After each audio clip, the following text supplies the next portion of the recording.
Estamos iniciando mais um podcast Iceberg. Essa semana foi bem corrida para a gente conseguir gravar aqui no Rio Grande do Sul, em Brasília também, né? Os políticos estão de recesso, então a gente também tenta, né, tirar umas fériasinhas, né, aproveitar.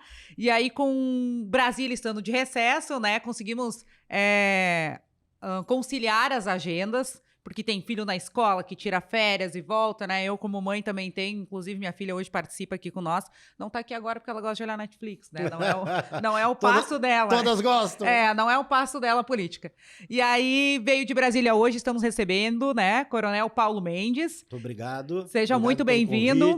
Obrigado pela oportunidade, uma honra estar aqui falando com vocês. Coronel Paulo Mendes participou aí total da coordenação do nosso senador aí, né? Eu falo nosso senador, você sabe que eu não tenho partido, que não é isso, mas como é senador hoje do Rio Grande do Sul, é meu também. Todos os gaúchos. Isso aí, né? Me sinto representada, né? Falei antes aqui de iniciar, eu acho que o gaúcho fez uma boa escolha, sim, escolhendo, né?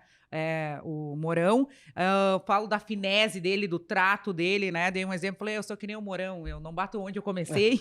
Acho que isso é importante. Seja muito bem-vindo. Muito obrigado, agradeço pelo convite, agradeço pela oportunidade da gente poder conversar aqui, não só sobre política, sobre temas relevantes aí para o Rio Grande do Sul, Brasil, e poder deixar aqui algumas opiniões, algumas convicções de coisas que interferem na vida da nossa sociedade.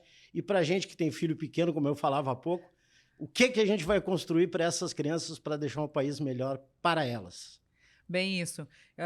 Aqui, como eu falo sempre, o Iceberg ele traz o bastidor da campanha, né? Ele traz ali mais ou menos o que as pessoas de casa, o eleitor de casa, ele não vê o que acontece, né? Que a campanha do Mourão, ela foi uma campanha que ela foi engatinhando e tomando corpo. Exatamente. Que ela não já começou muito grande, ela veio aos poucos. E a dificuldade que vocês tinham de conciliar a agenda, que teve um momento que eu liguei para Renata por causa de um debate, eu assessorava outro candidato, e a Renata me cancela a agenda do debate 3 vezes. Aí volta e meio, vinha e meio, Deus... Puta merda, Renata. Que tu tá te decide, ou vai ou não vai, ou o cara tá aí ou não tá, né? Não, assim, as peculiaridades de um vice-presidente da República participar de uma campanha majoritária, elas envolvem uma série de coisas, né? Ele não pode assumir a presidência da República em exercício. Ou seja, se o presidente da República sai do país, o vice-presidente tem que sair também. Nem que seja estar em Rivera, mas ele tem que sair. E essa peculiaridade, ela acaba retirando tempo e retirando oportunidades do candidato, né? E eu vejo que a campanha do senador Mourão, ela foi uma campanha que ela surgiu com algo de espontaneidade, né? O Brasil ele passou ali aquele período da pandemia, um período muito difícil, que as coisas desaceleraram. Na minha visão, que estava lá dentro do governo, o governo fez o seu dever de casa, enfim, e depois nós enfrentamos uma crise econômica mundial, tivemos ali as eleições municipais e quando nós acordamos, estávamos em 2022 e era ano de definição partidária. O senador integrava um outro partido que por diversos motivos ele ia ser pego ali pela cláusula, o partido ficou muito pequeno, né? Então teve que haver uma readequação de partido. O senador entendeu que o Partido Republicanos ele representava aquele corpo de ideias, enfim, que ele comunga e que nós acreditamos, e aí teve aderência ao novo partido, e aí surgiu a questão da candidatura, né? A questão da candidatura dele foi muito chulhada, como diz o gaúcho, né? Porque tinha gente no Amazonas que gostaria que ele fosse candidato, porque há um vínculo familiar por lá. Havia muita pressão do Rio de Janeiro para que ele fosse candidato por lá, inclusive até o governo. Muita gente falava, não, senador, venha tentar ser governador do Rio de Janeiro. Só que eu penso que ele fez a escolha mais acertada, né? Ele fez uma escolha de coração, eu sou gaúcho, né? Embora tenha vivido ao longo da minha vida em vários lugares, vou concorrer pelo meu estado natal. E penso que a escolha foi acertada e se configurou na performance dos votos, né? Claro que ao longo da pré-campanha, dos 45 dias de campanha, tem muita história para contar aí no meio. A gente ia acompanhando, né, esse crescimento que o Mourão fez em campanha, porque realmente a gente notava, né, estava polarizado, tinha polarização. A esquerda apresentava o Olívio como um candidato, que era... eu sempre falo que nós somos um estado bairrista, então a esquerda tinha um cara que realmente agradava uma certa fatia, né, que era uma majoritária, então tinha que ter 50% dos votos, vamos lá. Então ele tinha essa dificuldade ali, não era dificuldade em emplacar, não era isso, porque o Mourão já era candidato por si. Eu sempre falo assim, o Mourão e o Olívio sempre se conversaram, porque o tamanho e a representatividade, não digo que é o mesmo, mas são caras de porte, de referência, né? O Mourão, o nome dele já diz, aí vice-presidente da República, tiveram todas aquelas coisas que eram faladas na mídia sobre posicionamento do Bolsonaro, o Mourão sempre muito limpo. O gaúcho gosta disso, né? Não entrar para discussão, não. O momento não era aquele discussão. E ele volta para o Rio Grande do Sul, candidato, e posicionado ao lado do Bolsonaro. Tipo assim, normalmente o cara faz uma eleição e faz uma reeleição com a mesma chapa. E o Mourão não teve aquele grito que eu digo sempre, não teve esperneio, não saiu nada na mídia. Ele sempre foi o cara ao lado do Bolsonaro e nesse momento decidiu ser candidato a senador. Do que eu pude ver em Brasília, o nosso senador ele sempre deixou o presidente da República muito à vontade para construir a chapa como ele melhor lhe aprovesse, né? E a construção de uma chapa para a presidência da República é uma questão complexa, né? Tem que sopesar se eu vou colocar uma mulher, se eu não vou colocar uma mulher, qual vai ser as forças políticas que eu agrego com essa pessoa que vai estar compondo a chapa, né? Então, na época se falava Bolsonaro e Damares, Bolsonaro e Tereza Cristina, Bolsonaro e Braga Neto, Bolsonaro e Mourão. Então, o presidente tomou a decisão dele e, uma vez tomada a decisão do presidente, eu entendo que o nosso senador tomou o posicionamento dele, né? Sempre com muito respeito pelos adversários, né? Em um primeiro período a conformação da esquerda não estava definida, se falava muito em Manuela, a gente tinha alguns insights, alguns flashes, vem, não vem, e a esquerda se organizou com um nome de muita tradição, um nome de muito peso, que é o nome do Olívio, né? Eu sempre que me refiro ao Olívio, eu digo que o Olívio é maior que o PT. Embora tenha sido fundador do PT, tenha sido ministro de Estado, o nome dele é maior, né? Então, eu considero que escolheu um candidato de peso, né? Então, nós tivemos que trabalhar com essa questão de polarizar com um candidato de peso. Enquanto que no campo da direita, nós tínhamos outros candidatos que também estavam buscando performar ali junto com a gente, né? Então, foi esse quadro que se moldou da eleição e aí nós fomos trabalhando pouco a pouco. Eu tenho quase convicção que na primeira pesquisa nós estávamos em terceiro, aí depois fomos a segundo, voltamos, até que no final nós conseguimos aí inverter a roda, né, e conseguimos a eleição do senador. O senador Mourão, óbvio, tinha o nome dele, já todo mundo já conhecia, vice-presidente e tal, mas dentro da sua chapa, não quero deixar de falar aqui, né, que tem ali o primeiro e segundo suplente, né, a Lisiane Bayer e tinha o Coronel Andriuza, né, que faziam parte. Não é segredo para ninguém que eu sempre falo que a família Bayer é uma máquina de voto aqui no estado e que veio bastante votação para a candidatura do senador ali também, né, com a família. Então a gente fala assim, as Bayers têm uma representatividade enorme aqui no estado, né? São aí do Republicanos, né? A gente fala que é a família dos pastores. Sim. E que teve essa importante contribuição dentro dessa candidatura do senador, né? Eu tive a oportunidade de conhecer mais proximamente a Lisiane durante a campanha, né? Adquiri um respeito muito grande pela experiência e pela capacidade política dela, né? E no nosso dia a dia lá no gabinete em Brasília, onde ela é a chefe de gabinete, como eu sempre digo, eu gosto muito de conversar com ela porque ela tem uma visão política do universo, de como as coisas funcionam, muito boa, né? Ela é uma pessoa que ela foi deputada estadual, ela foi deputada federal, ela tem essa visão de como funciona o espectro do segmento evangélico. Dentro desse case de sucesso de voto das Bayers, e na minha avaliação, sucesso merecido, né? Porque isso é fruto de de um bom planejamento, de um bom trabalho. Elas têm pautas que eu acho que conseguem dar aderência e dar continuidade para o resultado eleitoral assim, da família, mas o principal que eu vejo é que elas conseguiram montar um case de sucesso para os eleitores dela. Porque a entrega é boa. A entrega lá na ponta da linha é boa. Né?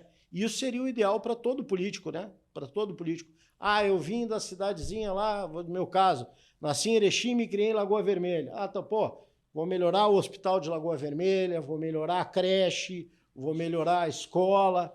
Então, eu penso que elas se organizaram de uma maneira boa. A Lisiane é uma mulher que não só na política, mas até pela questão da vivência no universo evangélico, ela já trabalhou em rádio, já trabalhou em televisão, então foi uma crescente, aquilo que a gente fala, né? A campanha foi tomando corpo, e aí teve também a questão do PP da candidata Nádia, que era na época, ela fazia ali ela ia para o lado do Mourão, abria a eleição dela e dizia, não, agora a direita se uniu, porque, vamos lá, entre nós, todo mundo assistindo. A direita, naquele momento, ela tinha uma divisão de escolha, né? O que prejudicava, né? Eu sempre falo, pro cara lá da ponta, pro Uber, ele não estava escolhendo entre esquerda e direita, ele estava escolhendo entre o Olívio, ou se ele já era mais direcionado para a direita, ele estava escolhendo entre a Nádia e o senador Mourão, mas não que ele se importasse com essa disputa, é pela persona, quem eu vou escolher, eu sou mais alinhado com esse ou mais alinhado com aquele, né? E aí teve esse momento que a Nádia, então, abre a candidatura dela e diz, não, agora eu apoio o Mourão. Acho que ali deu uma virada de chave. Não pela votação da Nádia, que talvez não seria tão expressiva, aquilo que eu falo, acredito que esse não era o momento dela, né? Acho que ela, como teria ido a deputada, teria sido uma das deputadas mais eleitas, né? Deputada estadual, acredito nisso, mas parece que os caras de vocês, da direita, que eu digo de vocês, se sentiram mais à vontade para votar no Mourão.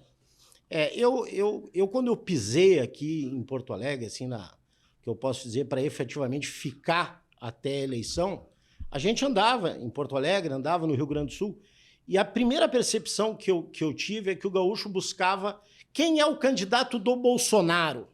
E não havia esse candidato do Bolsonaro. Quem é o candidato do Lula? Ah, não, isso era claro. Então não havia quem era o candidato do Bolsonaro. E essa identificação com o candidato à presidência é uma questão importante, né? Inicialmente, o presidente havia decidido que ele não ia entrar colocando apoio explícito a nenhum candidato a deputado federal. Ocorre que, em algum momento, o presidente houve por bem apoiar a candidatura do senador Mourão aqui. Foi produzido material audiovisual, né? E aquilo ali configurou um apoio explícito do presidente à candidatura do senador Mourão. Né? A questão da comandante Nádia, eu acho que ela foi o fato aquele que, na linguagem militar, a gente chama de centro de gravidade. Centro de gravidade, militarmente falando, em operação militar, é quando você consegue atingir o centro de gravidade do inimigo, toda a estrutura do inimigo cai. Então, eu vejo que a nobreza do ato da Nádia, ao abdicar da sua candidatura em prol de unir esse campo político da direita, ela iniciou um processo de sucessivos apoios. Tanto que, às vésperas da eleição, nós já tínhamos vídeos de muita gente do campo da direita que anteriormente estava orientado para o PP, estava orientado para outros partidos, nos apoiando. Então eu vejo que nós entramos ali, faltando talvez 10 dias para o final da campanha, numa espiral de sucesso, num ciclo virtuoso muito grande, e o meu sentimento ao andar no Rio Grande do Sul, principalmente nos os últimos 3 dias da campanha, é agora está ganho. Sim. E foi o sentimento que se revelou depois na apuração. Mas eu tenho a convicção que a questão da comandante Nádia foi muito importante para a construção da eleição do senador Mourão. Durante ali, a gente faz a campanha setembro e outubro, né? As primeira semana ali, segunda semana de outubro é as eleições. E aí, para nós aqui do Rio Grande do Sul, tem a Semana Farroupilha, que é em setembro. E eu falava assim, e foi bem na época que o Mourão teve que fazer aquela viagem, porque... Não conseguimos estar aqui. Não, e aí eu falava assim, impossível performar, porque na semana mais importante do ano para o gaúcho é o mês de setembro. A gente lá, no trabalho de assessoria, nós chegamos, inclusive, a aventar uma logística que nos favorecesse estar aqui. Até pensamos o seguinte, vamos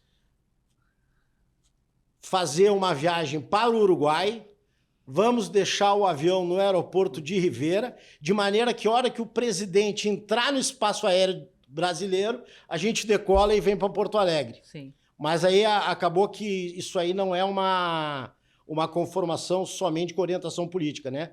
Lá na vice-presidência da República, vários fatores trabalham nisso. Então, tem uma assessoria diplomática que já tem agendas pré-programadas. Então, a gente não conseguiu construir isso. Mas quem estava empenhado diretamente na campanha queria muito que ele estivesse aqui. Porque o 20 de setembro, a Semana Farroupilha, é muito simbólico para todos nós gaúchos, né? Então, a aparição dele no desfile, ou desfilando a cavalo, ou mesmo numa assistência, ia ser um fato que ia potencializar e ia agregar valor para a nossa campanha. É um trabalho de formiguinha, né? Vários fatores que tu faz numa campanha, ele vai construir o teu futuro ali, né? A tua performance. Então, são vários fatores que vão agregando, e aí para te ter um resultado final. E aí era meio que impossível, assim, a gente se colocar dentro da campanha de vocês, assim, nós fizemos campanha, que, cara, como é que esses caras estão fazendo? O que esses caras estão pensando? A gente sabia desse fator que tinha que sair, mas era prejudicial, né? Sem dúvida. Prejudicou. Sem dúvida. Não digo assim, prejudicou dúvida. Muito porque saiu vencedor. Né? Não, mas o fato de estar onde tu vais concorrer é uma vantagem competitiva muito grande, né? Sim, eu acho que essa era a maior dificuldade da campanha do senador Mourão, acho que foi isso, né? Essa coisa de agenda, assim. Não, e o que acontece? Como nós não tínhamos a integralidade dos 45 dias para trabalhar a campanha do senador no Rio Grande do Sul, e o Rio Grande do Sul tem 497 municípios, nós tínhamos que fazer um estudo do panorama político daqueles municípios onde a nossa ação fosse reverberar em mais votos e atuar principalmente nesses maiores colégios eleitorais para conseguir um resultado de urna. Não deixando, obviamente, de passar em todas as regiões do Rio Grande do Sul, né? Então, o resultado do senador, quando a gente olha, enxergando o mapa do Rio Grande do Sul, da metade norte, ele é muito melhor do que na metade sul. Né? É muito melhor que na metade sul. Fomos na metade sul, mas na metade sul existem cidades, existem colégios eleitorais onde a esquerda tradicionalmente performa bem, né? Para quem e eu vejo assim que é um desafio, né? É um desafio tu conseguir sopesar se vale a pena um esforço político num local tradicionalmente dominado por um campo político oposto, né? Tipo assim, eu consigo virar voto aqui, quanto eu consigo virar, ou eu vou potencializar um local que eu já tenho uma força maior de voto. Para multiplicar, né? Exatamente. Então tem um fator o seguinte, além dessas coisas que ele tinha que sair e tal, tinha a agenda como vice-presidente. Tem como ele tirar férias nesse momento? Não tem. Não tem como ele tirar férias. Então era mais um fator que tinha naquele momento que não ajudava. Vice-presidente e presidente não tiram férias. Não tiram férias. Não tiram férias e não ganham diária. Às vezes as pessoas, não ganham diária. Não tiram férias e não ganham diária. Então, assim, era mais um fator contra, não tinha o que fazer, era aquilo ali. E aí, essa coisa que tu fala assim, a gente olhou o mapa e vamos ver onde é que estão as nossas forças para a gente fazer. O eleitor que escolhe a esquerda, vamos usar assim, porque era uma majoritária, então tinha essa coisa de esquerda e direita. Quando tu é deputado, não é tanto assim. Mas é sobre essa de virar o voto que eu sempre trouxe, que aqui em Porto Alegre deu um sentimento muito forte de virar voto. E o virar voto, ele é bem difícil. É mais fácil tu multiplicar entre os teus. Então tem aquele cara que talvez quer votar na galera do Centrão ali, mas não decidiu. E aí ele ia mais... Aí tu tinha que pegar os teus caras da direita e convencer o cara do Centrão. Porque a polaridade, ela não ia entregar o virar-voto. Exatamente. Eu, assim... Após esse tempo na vice-presidência, esse tempo no Senado, eu tenho cada vez gostado menos desse esquerda-direita, né? Isso é um conceito antigo, vem lá da Revolução Francesa, quem sentou à direita do rei, quem sentou... Então eu vejo que o futuro, né, ele reserva outras abordagens que não sejam essas da esquerda-direita. Talvez uma abordagem conservadora, progressista, liberal, mas então eu particularmente hoje vejo esses conceitos como muito do século XX, Guerra Fria, né? Então, bom, mas como tu falaste, o vira-voto é um desafio, né? E as ferramentas que nós temos disso são as pesquisas, né? Então nós nos utilizamos das pesquisas para isso aí. E teve um episódio bacana da campanha que nós tivemos tendo uma conversa com o antigo governador aqui do Rio Grande do Sul, que, obviamente, por uma questão ética, eu não vou citar quem é, né? Sim. Mas tivemos uma conversa salutar na casa do governador, e o governador nos disse uma coisa assim que aquilo me ficou muito presente. Assim. O gaúcho, ele decide em quem vai votar no churrasco de domingo que antecede a eleição. Sim. Que tá o pai, a avó, o filho, a filha, o cunhado, e vai ter aquela conversa, para quem que eu vou votar? Ah, não, vota no candidato A, vota no candidato... Mas eu não sei nem o número. E às vezes ali mesmo do churrasco de domingo, o eleitor já sai com uma colinha, já sai com o número. Então é muito difícil definir voto há 20 dias da eleição e é muito difícil mudar voto na semana final, né? No teu funil, tu vai acabar escolhendo entre aqueles. Então, como tu vai aparecer melhor entre aqueles, Exatamente. né? Que daí vem toda a história do marketing. Então, vamos lá. Vamos pegar o exemplo nítido do Mourão. A pessoa que é mais alinhada aí ao Partido Progressista, que já era mais alinhada ao PL, aí veio Republicanos, ela ia escolher entre esses candidatos. Ela nem olha para outra parte do bolo. É o caminho natural do Rio, né? É o caminho natural do Rio. Ele não olha para outra parte do bolo, né? Sim. É esse aqui que vai performar, que vai entregar o meu candidato que está alinhado comigo. Sim. Então, que eu estou alinhado com ele, inclusive, não que ele está alinhado comigo. Então, dentro dessas opções, eu vou escolher. E aí, aí vem a coisa de quem é a tua referência? Como esses caras vão te vender? Sim. Porque como tu vendia o Mourão? Ah, vice-presidente da República, legal. Mas vocês já ouviram, eu sempre falava, vocês já ouviram o Mourão falar? Sim, ele é excelente. Eu vejo que o senador, pela bagagem de vida que ele tem, tanto no Exército quanto na vice-presidência, ele tinha um diferencial cognitivo muito grande. Sim. Por quê? Porque ele fala sobre qualquer assunto, isso, com profundidade, com embasamento, né? É um homem que tem experiência no exterior, é um homem que tem experiência em cargos de direção do Exército que mexem com orçamento, né? O que dá a ele uma visão dessa questão de aplicação, de gerenciamento de recursos, e é um homem que conhece o Brasil.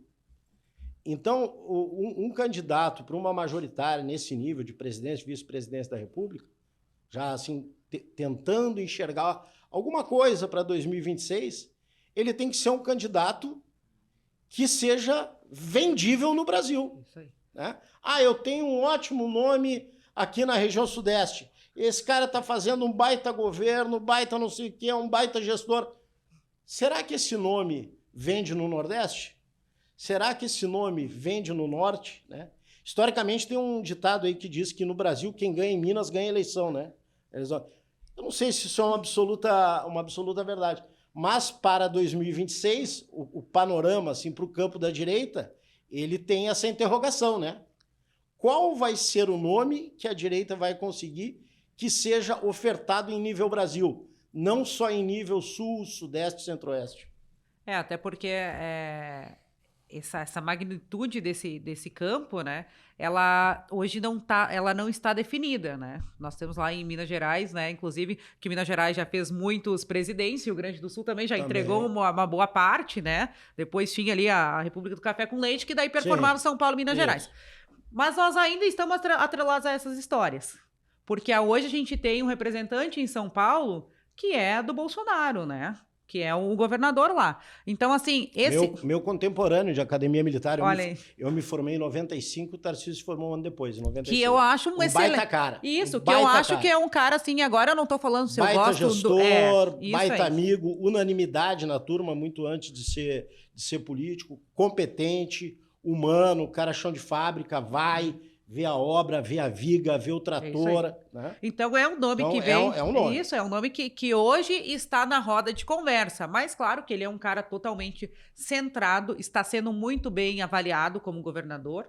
Né? A nível de Brasil a gente ouve muito bem, mais uma vez não sou eu isso que estou avaliando, é o que a gente nota, né? Ele se aparelha. Então pode ser um nome que venha, mesma coisa, Minas Gerais pode entregar um possível candidato, que é o Zema, mas que é do Partido Novo, né? Então aí o Partido Novo já está se alinhando, se recolocando para usar o fundo e todas essas coisas. Rompendo os paradigmas antigos. Isso, rompendo os paradigmas antigos, para talvez entregar um nome de uma forma mais competitiva. Porque o Novo hoje não consegue ser competitivo a nível nacional, né? Ele é um partido que é muito engessado em algumas premissas, que agora eles notaram, opa, para nós ocupar essas cadeiras aqui, nós temos que mudar algumas coisinhas. O que é normal do jogo, que é a adaptação, né? Sim. Então tem todo esse cenário. E aí tem o senador Mourão, que também se coloca, eu digo assim, mas o nome dele não tá na roda hoje. Beleza, mas não tem muita pesquisa para fazer.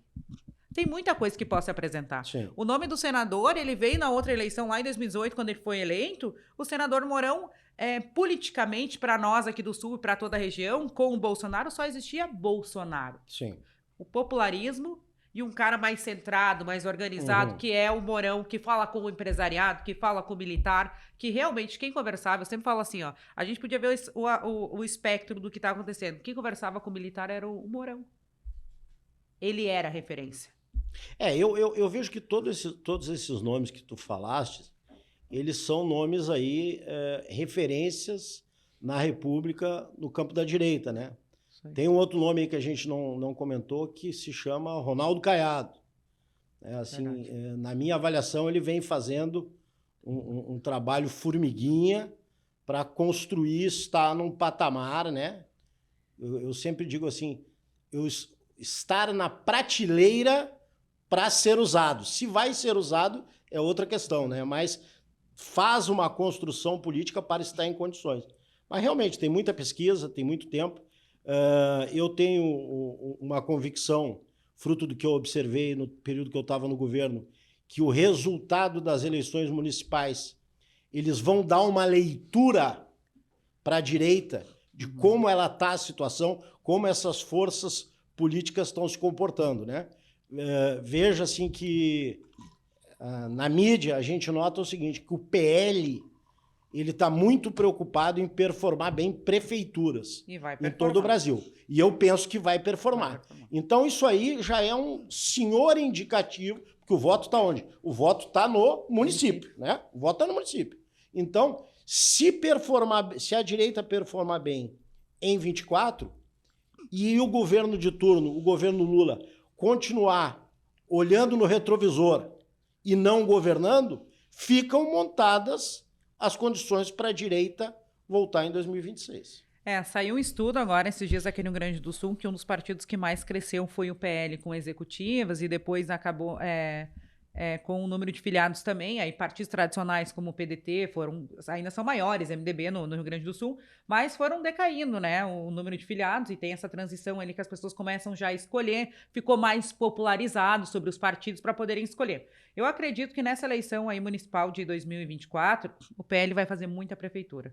Eu também. Estados como Rio Grande do Sul, Paraná e Santa Catarina, mais do que nunca. Santa Catarina vai ser uma lavada. Isso aí. Então, assim, eu tava dando esses dias uma palestra pra galera aí dos vereadores, que eu gosto muito do vereador. Porque o vereador, pra mim, é o cara que faz o dia a dia da política acontecer, e né? é o cara que tem o sentimento do povo. Porque ele tá do lado do povo. Ele tá na comunidade. Esse é o cara da ponta, né? Que deve ser sempre valorizado, eu sempre falo. O vereador, ele tá toda hora, o cara tá batendo na porta dele. Município pequeno, eles vão na casa, né? E eu falei assim, e era a semana que saía aí se o Bolsonaro ia ficar ou não inelegível, né? E aí eu fiz uma brincadeira, eu disse, os caras do PL estão tudo faceiro. Aí eles olharam assim, não, nós não estamos. É uma foto de vocês com o Bolsonaro e a votação vai... Aí por que isso? Eu disse, porque nós somos um país que gostamos de vitimizar. historicamente isso. O Lula era um injustiçado uma outra vez. Agora, quem virou injustiçado? Aí eles, mas é uma injustiça do Bolsonaro. Eu falei, ok. Essa percepção que vocês têm é a percepção que o pessoal, que o eleitor da ponta tem. Então, vocês vão fazer muito vereador.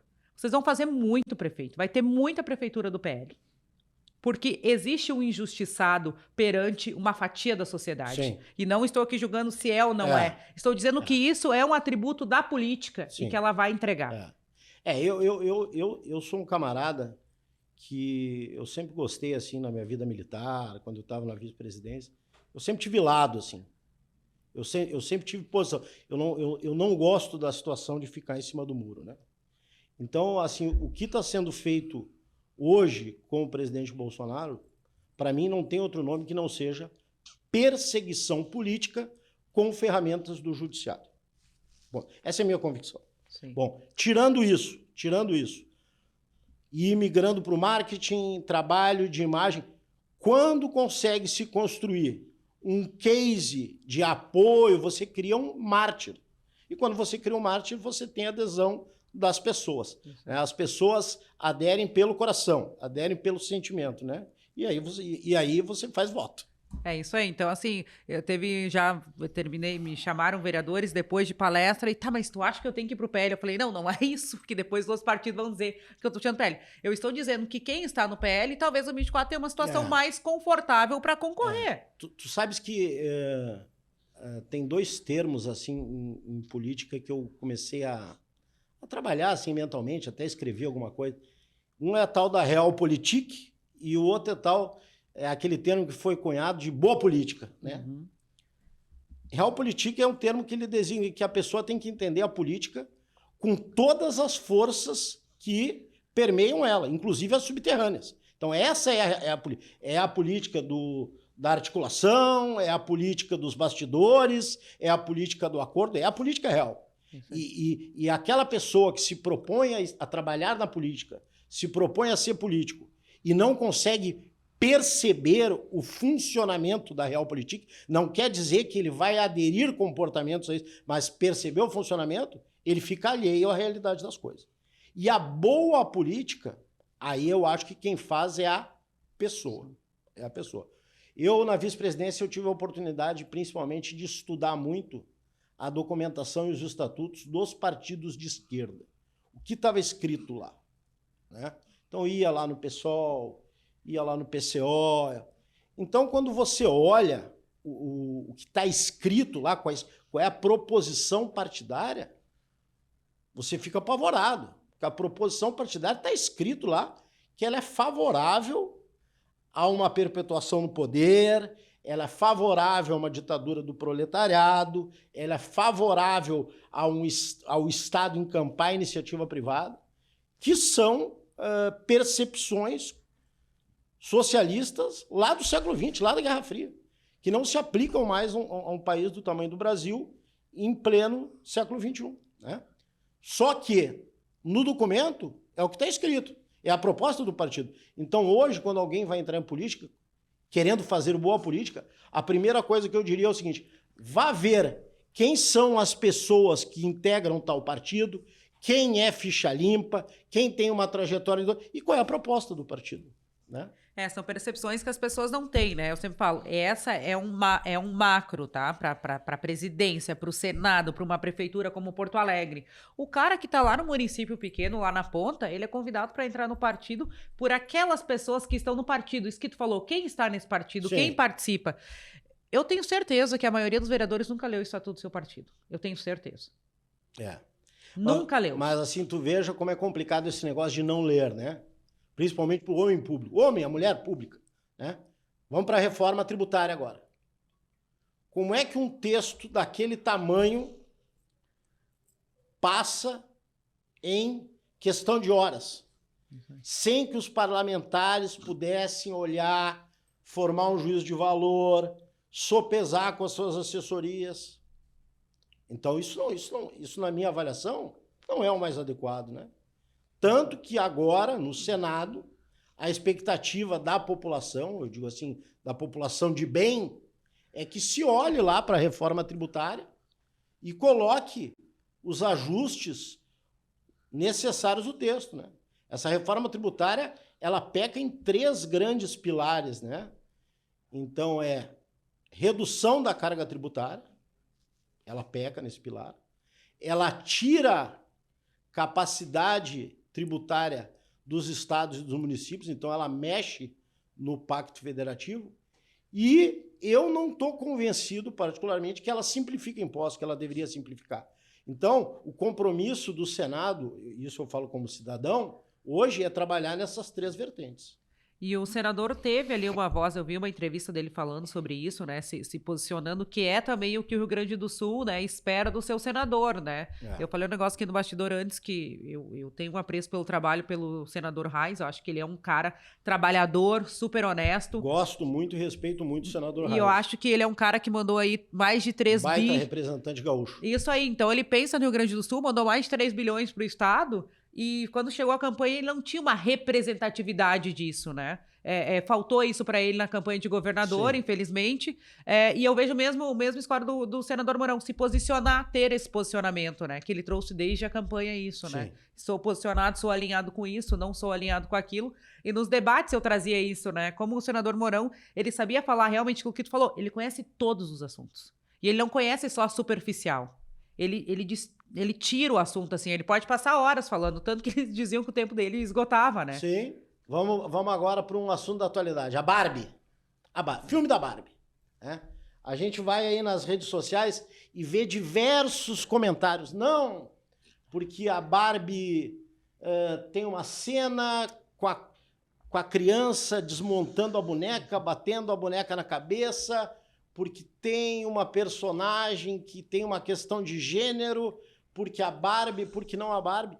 Eu acho essa discussão, na minha avaliação, inócua. Por quê? Porque o mundo está evoluindo e as coisas evoluem com o mundo. Sim. Quando eu estudava no Colégio Militar de Porto Alegre, e eu entrei no Colégio Militar de Porto Alegre, em 1985, com 10 anos de idade, vindo do interior, lá de Lagoa Vermelha, só tinha homem no Colégio Militar. Quando entraram as primeiras meninas no Colégio Militar, que tinha sido desenhado o uniforme das meninas, as meninas não tinham japona no inverno. Aí uma vinha de moletom, a outra vinha de jaqueta rosa. Agora, se fossem os meninos, eles estavam punidos. Só que houve uma evolução, né? As Forças Armadas, as polícias aprenderam a conviver com a mulher nas estruturas. Houve um entendimento de aonde a mulher rende muito bem, aonde a mulher surfa. Então, eu acho que a pessoa tem que olhar a coisa com um olhar evolutivo. A gente não pode querer que o mundo que eu nasci lá de 1974 seja o mundo dos anos 2000, seja em 2023. Isso, né? Então, hoje, quando eu vou conversar com as minhas filhas, eu tenho uma filha de 10 e uma de 6, eu sempre busco escutar. Porque eu preciso escutar, interpretar, passar aquilo no meu filtro de mundo para poder dar uma resposta, um feedback adequado para elas. Sim. Né? Então, essas questões todas aí, eu vejo que elas são discutidas, por vezes, com muita paixão, e não deviam ter tanta paixão, porque são questões menores, que não influem no dia a dia do brasileiro. Né? O que influi no dia a dia do brasileiro? O dia a dia do brasileiro é se o metrô tá bom, se o ônibus está lotado, o preço da gasolina, então é isso que influi. Só que, às vezes, politicamente, há uma exploração grande dessas coisas que, no fundo lá do copo, influi muito pouco no dia a dia da gente. Tem um negócio que eu falo sempre, que é sobre tu se perder no personagem. Enquanto tu estás ali, senador, deputado, que eu vejo muito, assim, esquecem as pautas reais do dia a dia, muitos deputados esquecem, e começam os confrontos pessoais, as vaidades, e também tem a questão de surfar as ondas hoje da internet, né? Sim. Porque cada dia tu tem uma onda nova, né? Isso aí. Então, assim, o cara tá lá debatendo sobre o vídeo da Barbie, tudo bem, beleza, quer dar tua opinião, tá certo. Mas aí tu passa 3 dias postando aquilo, falando sobre aquilo. E o que tu tá fazendo de real pra vida do cara do Uber, pra vida do padeiro, exatamente, pra vida da professora? Onde é que tá isso? Né? A internet virou um oba-oba. Oba-oba. Não, eu enxergo da seguinte forma, assim, ó, quem está no governo, quem está no legislativo, né, qual é o melhor dos mundos? O melhor dos mundos é que essas pessoas se preocupassem com problemas reais. Vamos traçar aqui um universo aqui, Rio Grande do Sul. O Rio Grande do Sul tem problemas reais. A gente tem problema de estiagem, que o quadro piora a cada ano. Nós temos problemas na segurança pública com os efetivos diminuídos da Brigada Militar, com os efetivos diminuídos da Polícia Civil, né?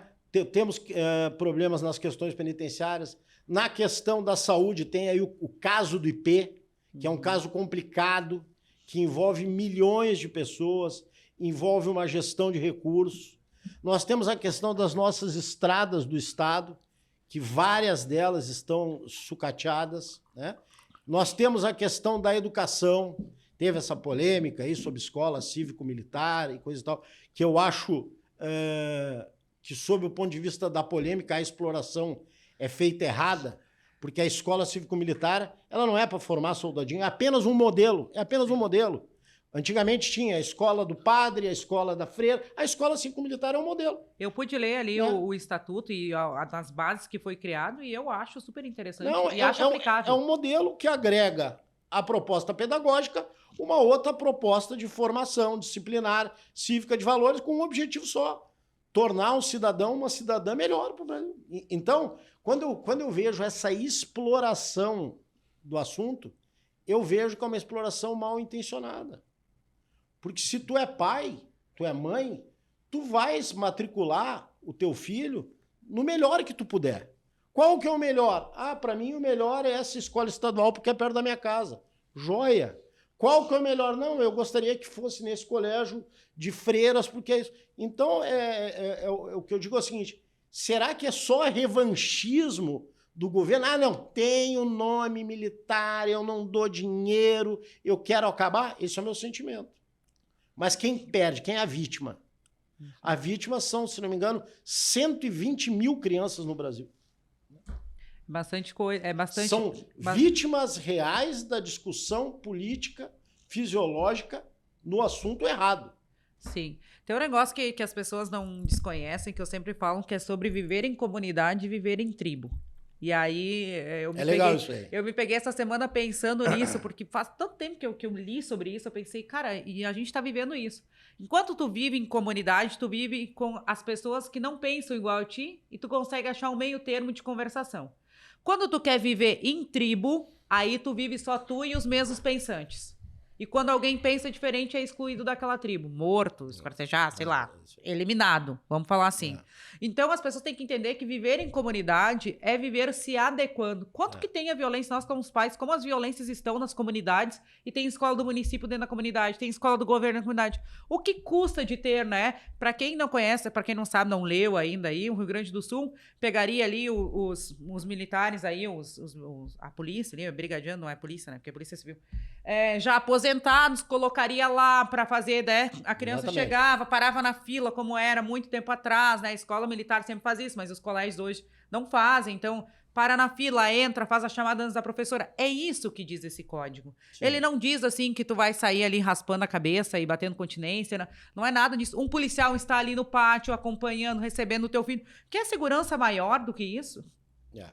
Eu entendo assim, que se o modelo não fosse bom, o modelo não redundaria em resultados de ensino. Então, quando a gente vai olhar a avaliação das escolas cívico-militares no Brasil, todas elas melhoraram os indicadores, tanto de rendimento, quanto de violência contra professores, violência no ambiente escolar. E se a gente perguntar aqui para qualquer pessoa, qual é o pecado de uma fórmula que se propõe a te dar com essa mão conhecimento, cognição e com essa mão valores. Sim. Valores são valores para qualquer um. É certo, errado, honesto, desonesto. Então é essa a proposta.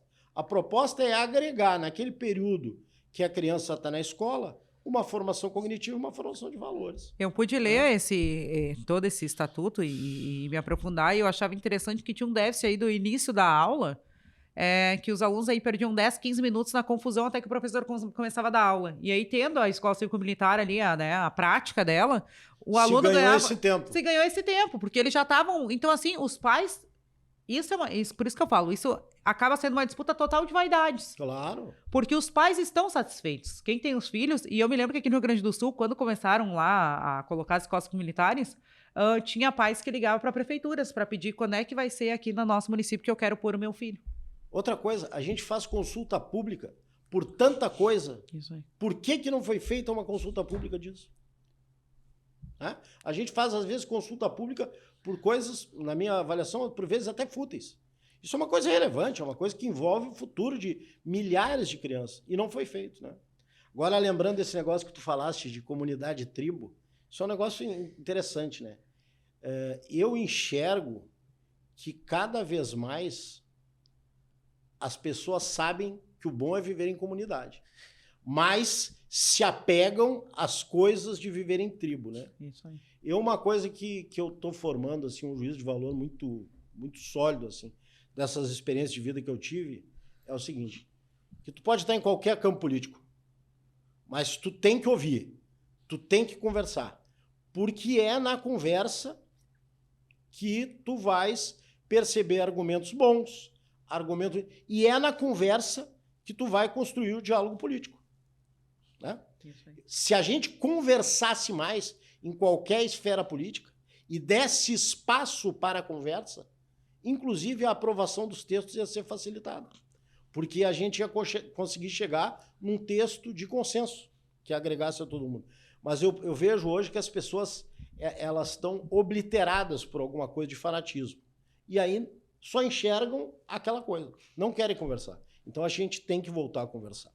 O general Mourão, lógico que eu teria que responder por ele, mas eu vou te fazer uma pergunta. Ele não tem essa coisa de fanatismo, né? Eu acho ele totalmente centrado, assim, nas suas escolhas e na sua percepção. Claro que tem o viés das coisas que ele acredita, mas tu não vê nenhuma fala dele, assim, nem nos programas de TV, que eu assisti quase todos dele também, ele não tinha nada de fanatismo, ele tinha percepções, assim. Eu obviamente não posso falar pelo senador, né?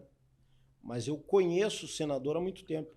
Eu trabalhei com ele quando eu estava no Exército, eu trabalhei com ele quando eu estava na vice-presidência e hoje tenho o privilégio aí de aprender trabalhando com ele lá no gabinete.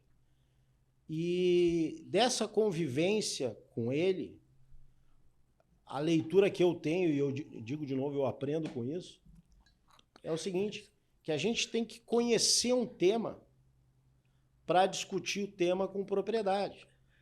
Então, se eu vou falar de terra indígena Yanomami, eu tenho que saber que o território Yanomami ele não é só no Brasil, ele entra na Venezuela, eu tenho que saber qual é a origem de formação do povo, eu tenho que saber quais são os rios que passam nesse território, como é que esse povo se alimenta, quais são as culturas, quais são os fatores que estão intervindo lá. Tem garimpo, é desde quando, qual é o tamanho.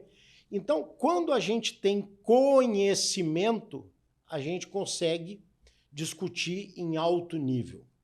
E a discussão é produtiva. Quando a discussão não tem lastro, ela é rasteira, a chance dela descambar para discussão fisiológica, apaixonada, ela é muito grande, né? Sim. Então, isso é uma das coisas que eu aprendo com o senador. Vai conversar sobre educação. Muito bem, então vai lá estudar a legislação, como é que se organiza o ensino básico, como é que se organiza o ensino fundamental, o ensino médio, a graduação, as escolas técnicas, o que a lei fala sobre homeschooling, o que funciona assim, para que tu consiga enxergar as dificuldades, todos os lados ali daquela moeda e possa trabalhar de maneira construtiva, né? Vamos para a eleição 2024 aí. Qual que é a percepção, assim, a tua percepção pro cenário das campanhas municipais, assim? Tu acha que a pergunta sempre é o que a gente está conversando antes. Será que vai se manter essa polarização nas municipais? Não vai? Eu vejo, assim, que dependendo da fatia social do eleitor, a questão da polarização, ela agrada ou não, né? Os partidos eles já estão se organizando para 24, aqui no Rio Grande do Sul, em todo o Brasil, já estão tentando pinçar os cabeça de chave. Os partidos que querem crescer vão forçar uma candidatura a prefeito nas cidades a partir de X mil habitantes. Mas eu vejo que muito vai depender do que acontecer até o final do ano, né? Então, nós temos coisas aí no espectro político e jurídico sendo julgadas e sendo organizadas e sendo trabalhadas que podem influenciar, né? Então, vamos tentar dar um exemplo prático. Essas pessoas que estão presas em Brasília aí do 8 de janeiro, 250 pessoas aí que, na minha avaliação, eu considero presos políticos. Se uma pessoa dessas é solta e consegue homologar uma candidatura numa cidade pequena, está eleita. Está eleita. Está eleita porque ela tem uma causa, ela tem algo que mobilize um campo político, ela está eleita, né? Houve essa questão da inelegibilidade do presidente Bolsonaro. Mas o presidente Bolsonaro, na minha avaliação, é, hoje, a única força na direita capaz de aglutinar essas personagens. Então, principalmente nas principais cidades do Brasil, aquele candidato que tiver o apoio explícito do presidente Bolsonaro tem uma chance muito grande de se eleger, né? A gente vê, vamos lá ver a questão de São Paulo lá, o vulco-vulco que houve lá, vai, não vai, exagerou, queimou a largada. Mas então eu acho que ainda tem uma água para rolar esse ano. Os acontecimentos políticos eles vão influenciar nisso, a questão da tributária vai influenciar nisso. E aí o que a gente vai ver? A gente vai ver deputado federal se candidatando a cidades de maior relevo, talvez até algum senador, né? E aí muda o panorama. Mas eu acredito que a polarização ela vai ser mais forte em 26 do que em 24. Quero muito te agradecer por tu ter vindo aqui conosco. Só eu tenho a agradecer. É muito bom ter te recebido. Incrível. O insight que tu trouxe da campanha para nós é sempre importante para os caras que estão lá na ponta, né? O vereador, eu sempre falo que para mim é o cara mais importante de toda a política, é o cara que traz aí a demanda, que para chegar em Brasília tem que chegar pelo vereador, né? Ele que vai lá e visita, vai para o Senado visitar lá. É muito bom ter te recebido. Eu que agradeço. A tua contribuição para 2024, 2026 que tu nos trouxe aqui. E vamos ver o que nos espera as próximas campanhas, né? Não vou dar spoiler porque do que a gente já falou aqui no bastidor, porque daí vocês ficam mais curiosos para as próximas campanhas, né? Eu também quero agradecer aí a ti e a tua equipe por me receber aqui. Muito obrigado mesmo. Assim, é sempre bom quando a gente tem a oportunidade de, olhando olho no olho, falar o que a gente efetivamente pensa e que as pessoas possam nos conhecer melhor, nos perceber melhor, né? E esse desafio da política, ele é realmente encantador, assim. Eu ontem, tentando me preparar para que eu pudesse render mais aqui como produto do teu podcast, assisti alguns outros episódios, né? E eu acho que a discussão é bacana, porque a discussão aqui é feita com bases reais, né? Do que acontece na política, ouvindo pessoas de esquerda, de direita, A, B, C, e é isso que contribui para as pessoas que te assistem poderem efetivamente formular um juízo de valor e, com base nessa formulação do juízo de valor, depositar o voto na urna. É isso aí. Acho que o que eu mais estruturei nesse podcast foi trazer realmente a verdade para as pessoas, né? Tanto que toda vez eu reforço, só participa do podcast que eu quero, que eu acho que vai entregar, porque fazer um podcast para se autopromover não vale de nada, né? Não vale para o cara que está lá na ponta, né? A gente trabalha com política, foi aquilo que a gente começou antes, eu falei, estelionatário da política existe aos montes, né? E realmente a gente tem que entregar algo para as pessoas. Eu tenho aí falado que aqui não tem essa coisa de arrasta para cima, que eu vou te vender um curso, que é isso, que é aquilo, porque eu acredito que cada município tem um cenário, cada estado... porque qualquer, né? Os caras começam a fazer política, começam a fazer isso aí. Mas muito bom ter te recebido, muito obrigado por ter vindo. Espero que o pessoal tenha gostado também. Me coloco à disposição lá em Brasília, tá bom? Vai ser um prazer receber vocês quando estiverem lá. Obrigado. Isso aí. Valeu, galera. Esse foi mais um podcast Iceberg.